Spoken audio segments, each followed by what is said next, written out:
Hi, I'm Liz with the Louisville Free Public Library. Thanks for joining me today for this video where I will show you how to make faux batik fabric, which is a project we're doing in August for the Craft and Chat session. So here's what the project looks like. And let me show you how it's made. There are only a few supplies that you'll need for this faux batik fabric project, and they are acrylic craft paint in the different colors that you want to use. The gel washable glue, it really has to be washable glue, and it has to be gel so that you don't have the glue bleeding into your fabric all over the place, and you can actually have it hold your design. And then fabric textile medium, that's what you're going to mix with your acrylic paint so that it doesn't wash off. You just want the glue to wash off, not the paint color. And then a paintbrush or something to apply the paint to the fabric. And then finally you'll just need some sort of bucket to rinse your fabric in, or just use your sink to rinse your fabric. So the first thing you want to do is lay out your piece of fabric. It can be any size.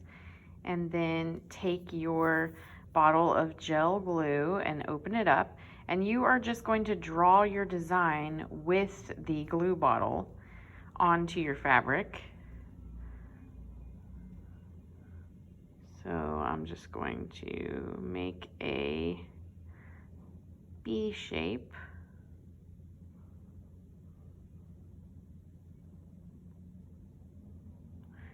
And it's okay if it looks a little bit rustic. Some of the glue will sort of blob up a little bit, so if you want to fix any of your lines, you can. You're just going to continue to draw your pattern onto your fabric. You can add dots and wavy lines and just add a design that you think is fun. I like things in nature like flowers, bumblebees, the sun, anything like that. And you're just going to continue drawing your design with the glue bottle, and then you want to let it dry. So you can see that I've added a little more to my bee design. I added a sun and some dots, and I'm going to let that dry. I should mention that you also want to put something underneath the fabric so that it doesn't stick to your table when the glue kind of seeps through. Once the glue dries, you should be able to pull it up no problem if you've lined your table with something plastic or like saran wrap or aluminum foil or something like that. I wouldn't suggest using paper because paper will probably stick itself to the glue in the fabric. But if you're using something plastic, once it dries, you should be able to pull it up no problem. It's a little hard to see, but when the glue is dry, it will look something like this. And then the next step is to add the textile medium to your craft paint, and that makes it into a fabric paint. And then you can paint those colors on any way that you like. Let that dry a little bit and then rinse it out. And what you're really rinsing is not the paint, you're rinsing the glue. So once the fabric paint sets in there a little bit, then you can rinse it off. You want to protect your surface before you start painting with the acrylic paint, and you want to mix in the textile medium before you get going on the painting. So you do a 2-to-1 ratio on your paint to medium. So this is just the paint in this cup, and then I'm going to add the medium to it.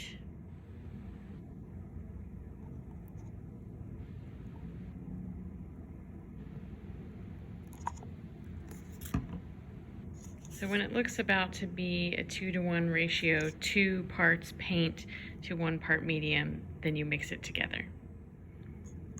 I'm just mixing the paint and medium together, and once it's all mixed in, then you can paint your fabric. So I've got my fabric here with the dried design. The glue has dried. Now I'm going to use my paint. I've got a couple different paint colors here that all have the textile medium mixed in, and I'm gonna paint that, let it dry, and then we will rinse off the glue. What you do with the paint is up to you. You can wash the whole piece of fabric with one color. You can kind of overlap your colors if you wanted to paint them that way. What I'm doing is filling in the colors as if it were a coloring book page. So I'm using my paint to fill in the different designs. So the flower is going to be pink, the bumblebee is going to be yellow, the sun is going to be yellow, and then we'll do some green and blue as well. It's important to protect your table from the paint or your surface from the paint. But if you're using paper like I am to protect your table, you'll want to pull the fabric away every now and then so that it doesn't stick and dry to the piece. You also will notice I've got a couple places where the color is blending. That's going to be totally fine. It sort of looks like a watercolor effect when it's all finished. So here is the painted fabric. I'm going to let it set just a little bit. Then I'm going to pull it away from this paper so that it doesn't dry stuck to it. Once your paint has dried on your fabric, you're ready to rinse off the gel glue. So the gel glue was drawn on with a design, and once you wash that gel glue away, the fabric underneath is going to be exposed again, which will create some really fun lines.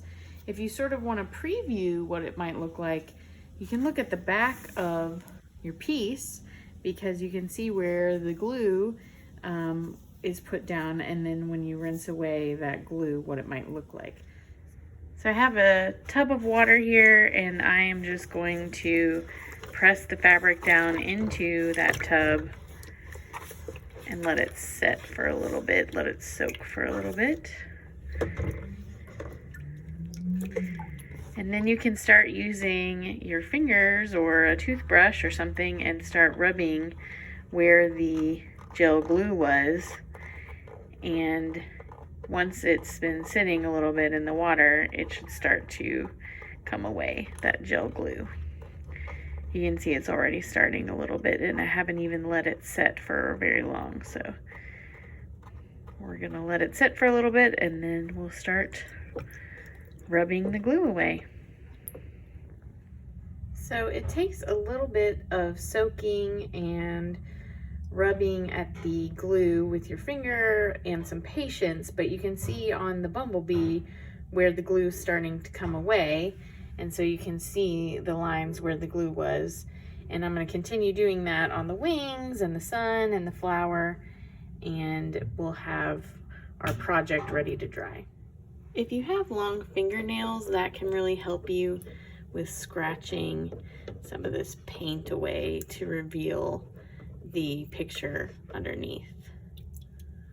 So I'm just using my fingernail here to get in there and get that glue off.